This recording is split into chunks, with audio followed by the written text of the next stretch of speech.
हम संगीता ठाकुर स्वागत करे छी अपन यूट्यूब चैनल मिथिला के नगरिया में। आइ के एहि वीडियो में महाशिवरात्रि व्रतक कथा सुनाब। त कथा सुनने से पहले अगर चैनल के सब्सक्राइब नहीं केने छी त चैनल के सब्सक्राइब कर नोटिफिकेशन जरूर ऑन कर लेब ताकि हम कोनो नया वीडियो डालब त सबसे पहले पहुंचत अहां तक। त भगवान शिव आ मैया पार्वती के जयकारा लगाबैत आब कथा सुनो।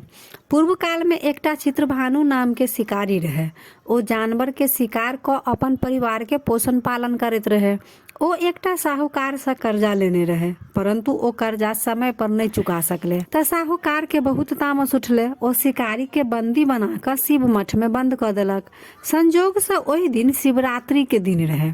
शिकारी भर दिन भूखले प्यासल रहे आ शिव मंदिर में भगवान के कीर्तन भजन होइत रहे। शिकारी ध्यान से अपन शिव कीर्तन भजन सुनैत रहल। जखन भर दिन बीत गेले आ साँझ पड़े वाला रहे त साहूकार शिकारी के शिव मठ से निकाल कर ऋण चुकाव के बारे में कहलके। त शिकारी अगला दिन ऋण चुका दे के वचन साहूकार के देलक। त साहूकार शिकारी के छोड़ दिलके। आब शिकारी सोचलक जे काल्हि त ऋण चुकाव के अछि। ओ जंगल के तरफ तखने शिकार कर निकलि गेल। शिकारी शिकार तकैत तकैत जंगल में बहुत दूर निकलि गेले।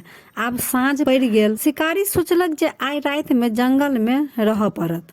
से सोचि क ओ अपना रुकऽ लेल जगह खोजऽ लागल। त नदी किनारे एकटा बेल के गाछ रहे। ओ बेल के गाछ पर चढ़ क अपना बैसा लेल जगह बनाबऽ लागल।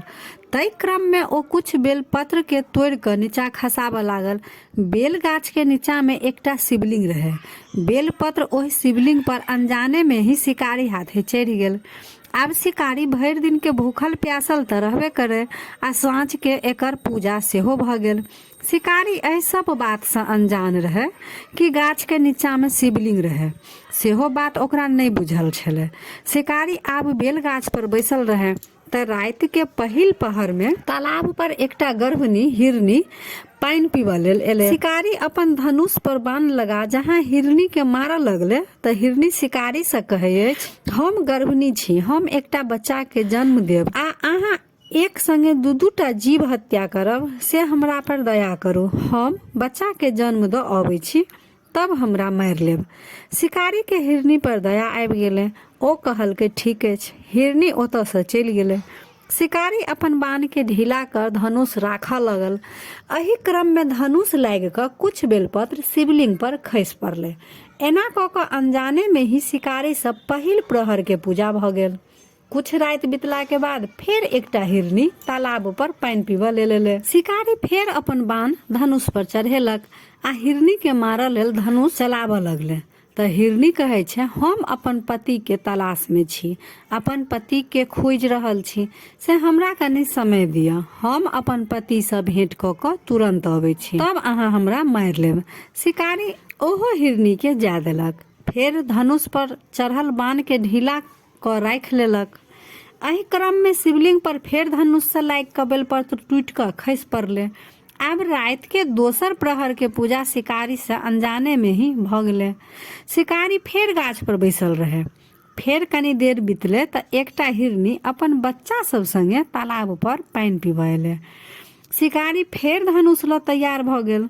तखन हिरनी फेर शिकारी से कहे छै, हमरा संगे हमर छोट छोट बच्चा अछि, हम अपन बच्चा के एकर पिता लंग पहुंचा दै छियै, तब हमरा मारि लेब। एहि बेर शिकारी कहलक, नहीं, दू बेर हम शिकार छोड़ देलहुं।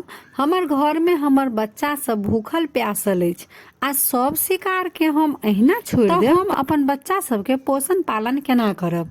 त हिरनी कहे अछि, जेना अहाँ एकटा पिता भ क अपन बच्चा लेल सोचि रहल छी, तहिना हमहूँ एकटा माता छी, हमरो अपन बच्चा लेल चिंता अछि। ओ हिरनी खूब कलपि क कहे अछि जे हम अहाँ के वचन दै छी, हम सब बच्चा के एकर पिता के सौंप क अहाँ समक्ष उपस्थित होइ छी। शिकारी के दया आबि जाय छै। ओ हिरनी के जाय दै छै आ अपन धनुष के बाण ढीला क राखि लै अछि। फिर धनुष से बाण ढीला करऽ के क्रम में कुछ बेल पत्र शिवलिंग पर खसि पड़ै छै। एना क क शिकारी के तेसर प्रहर के पूजा सेहो भ जाय अछि। आब भरि राति बीत गेल। भोर होबऽ वाला रहे त एकटा हिरन तालाब पर एले। शिकारी फेर अपन धनुष पर बाण चढ़ौलक आ मारऽ लेल जहाँ धनुष के निशाना हिरन पर लगेलके कि हिरन कहे हाँ मार लिया, अगर 3टा हिरनी के अगर अहाँ मार देलहुँ तो हम असगर रह कऽ की करब। तऽ शिकारी हिरन से पूछे जे ओ हिरनी सब के रहे। तऽ हिरन कहे हम ओहि तीनों हिरनी के पति छी। तऽ शिकारी सारा भरि रात के घटना हिरन से सुना दैये। तऽ हिरन कहे जखन ओ तीनों हिरनी के अहाँ मौका देलहुँ तऽ हमरो कुछ समय दिअ, हम अपन तीनों पत्नी से भेंट कऽ कऽ अबै छी, तब अहाँ हमरा मार लेब। अन्यथा अहाँ अखन हमरा मार लेब तऽ तीनों हिरनी जे अहाँ के लौट अबै के वचन दऽ कऽ गेल अछि ओ नहीं आबि सकत, ओ अपन वचन नहीं निभा पाओत, कियाकि ओ तीनों हिरनी जंगल में हमरा तकैत हैत से हमरा जाय दिअ, तीनों हिरनी से भेंट कऽ अबै छी। शिकारी असमंजस में पड़ गेल।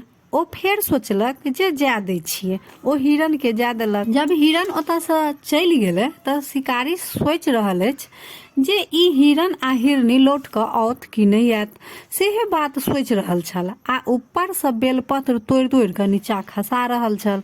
ओ सब बेलपत्र शिवलिंग पर गिरे। अहिना कऽ कऽ 4म प्रहर के पूजा सेहो समाप्त भेल। आब शिकारी के अनजाने में ही लेकिन शिवरात्रि के संपूर्ण व्रत आ पूजा भ गेलै। भरि दिन भूखल प्यासल रहे, रात्रि जागरण सेहो भ गेलै, 4 प्रहर के पूजा सब कुछ अनजाने में ही भ गेल। आब शिवरात्रि व्रतक महिमा से ओकर हृदय कोमल भ गेलै, ओकर हृदय में शिव के वास भ गेलै।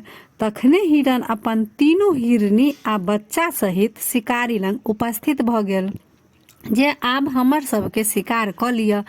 लेकिन शिकारी के हृदय परिवर्तन भ गेल रहे आ जंगली जानवर के एहन एक दोसर के प्रति प्रेम आ सत्यता देख कऽ आत्मग्लानि से शिकारी के आंखि से लोर खसि पड़लनि। ओ हिरन के सपरिवार सहित जीवन दान दऽ देलखिन। पितृभानु के शिवरात्रि व्रतक प्रभाव से मोक्ष के प्राप्ति भेल। तऽ यह रहा शिवरात्रि व्रतक कथा। तऽ कमेंट में हर हर महादेव जरूर लिखब आ नीक लागल तऽ लाइक शेयर सब्सक्राइब कऽ कऽ मैथिली भाषा के सपोर्ट जरूर करब। तऽ फेर उपस्थित होइ छी एकटा नया वीडियो के संग। ताबे तक जय मिथिला जय मैथिली।